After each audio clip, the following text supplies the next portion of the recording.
Scholars tell us that the first spy in history was the snake in the book of Genesis. In that story, it was Eve who was tempted by the snake in the Garden of Eden. But this time around, it was I who tempted the snake and got away with the forbidden fruit of knowledge. Forgive me, snake.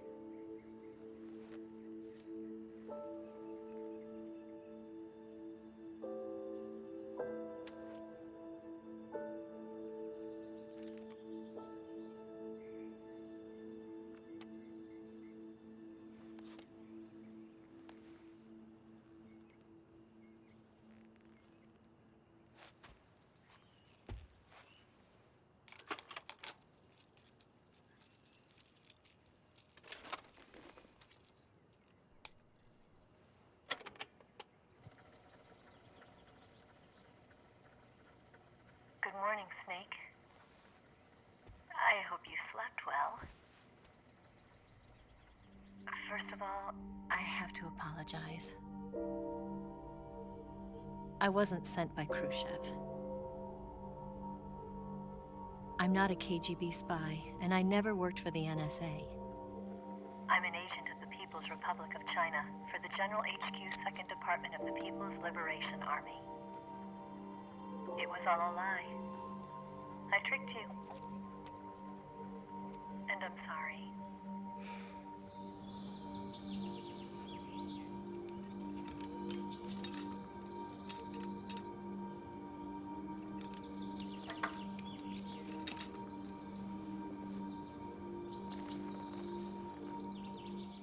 The philosophers still exist in China, too. You see, my mission was to find out where Volgan was hiding the philosopher's legacy and steal it. So I infiltrated his base as a KGB spy. The two NSA codebreakers who defected in 1960 were actually both men. The real Adam never showed up at the meeting place, saving me the trouble of having to eliminate him. I sneaked in by pretending I was Eva. And you and Sokolov and Volgan, you all believed me. The philosopher's legacy was originally held in common between the US, Soviet Union, and China. We couldn't let the Russians and the Americans take it all for themselves. The Chinese government had its eye on the legacy too. I got the film containing the legacy, and also the nuclear missile launch data from the Shagohod. 5 years ago, the Soviet Union stopped supplying us with nuclear weapons technology. Since then, China's Liaodong easing, hydrogen bomb, and space rocket projects have fallen behind. But with this data, our country will be able to develop its own nukes. We'll create a deterrent force to rival those of the US and Soviet Union. Everything has gone according to plan, thanks to your help. I too am one of the philosophers. I'm an agent of the philosophers, a graduate of one of their charm schools. I was raised in a joint US-Soviet-Chinese facility to become a sleeper agent. This was before the war. Back then, they were collecting children from all over the world. As a result, I'm indistinguishable from a native-born American. So it didn't surprise me when you and Volgan couldn't tell the difference. But she knew right from the beginning. She knew because before the war, she was at one of the philosopher's schools too, as an instructor. The boss was the only one I couldn't fool. She was the only one who knew I was a fake. She told me everything. Why did she open her heart to me like that? At the time, I couldn't understand it. But now, I think I do. Snake. She wanted you to know the truth. She chose me to tell you. That's why she saved my life. I've lied to you so many times, but not this time. My orders from the government were to obtain the legacy and to eliminate everyone who knew the truth about what happened. In other words, I'm supposed to kill you.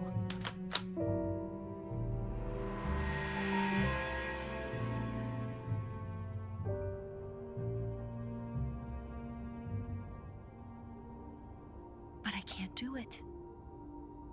Not because we loved each other. And not because you saved my life.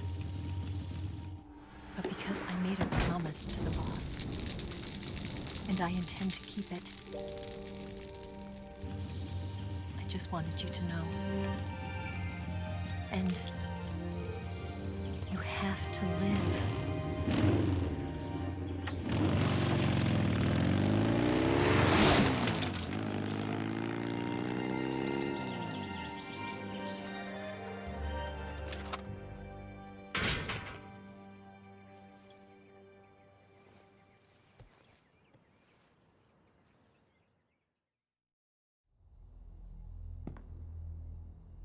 Snake, listen to me. She didn't betray the United States. No. Far from it. She was a hero who died for her country. She carried out her mission knowing full well what was going to happen. Self-sacrifice. Because that was her duty.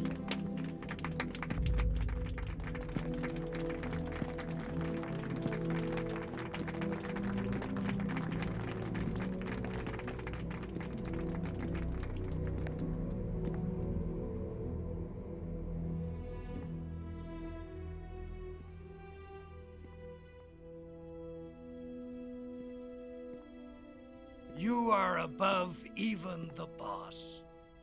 I hereby award you the title of Big Boss.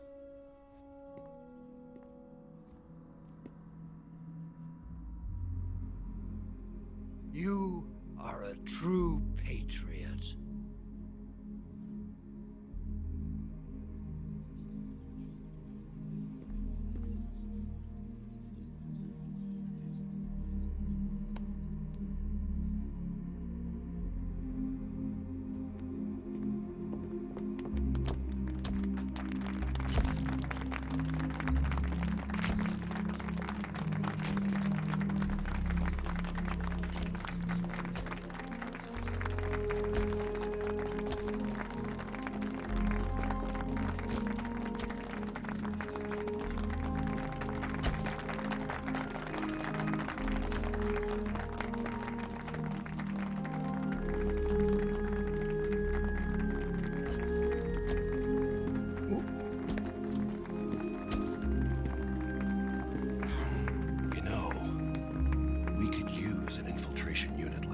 In the army.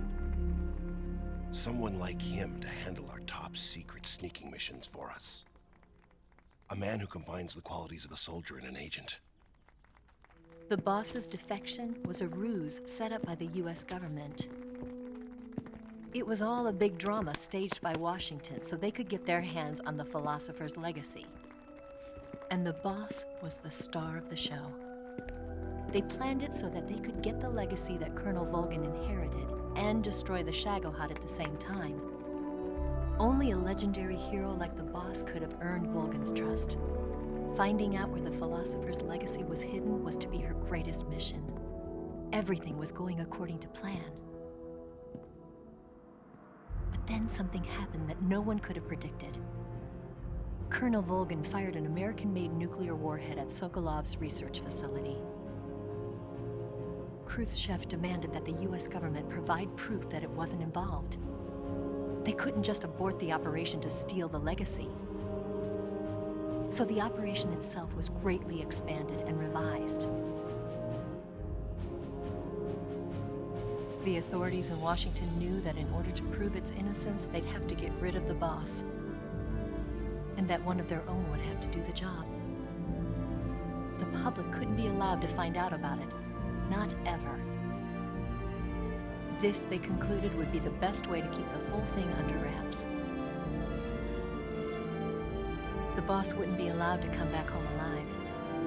And she wouldn't be allowed to kill herself. Her life would be ended by her most beloved disciple.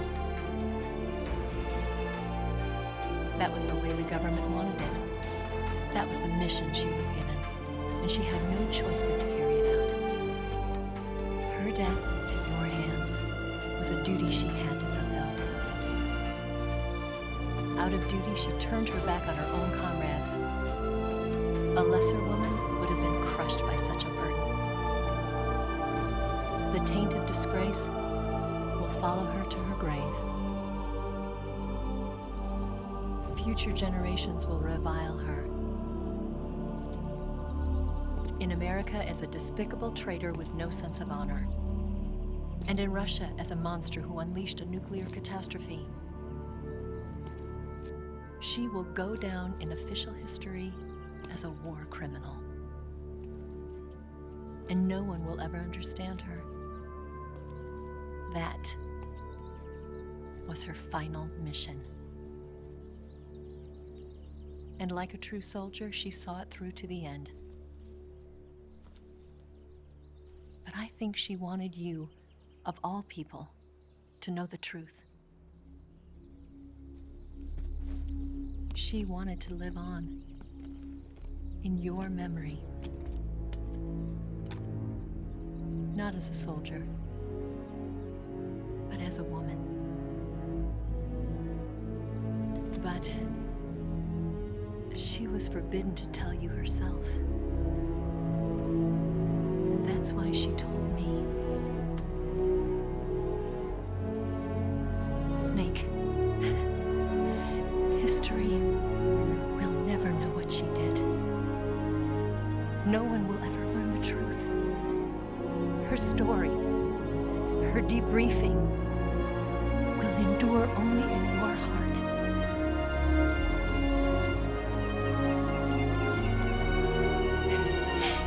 Everything she did for her country. She sacrificed her life and her honor for her native land.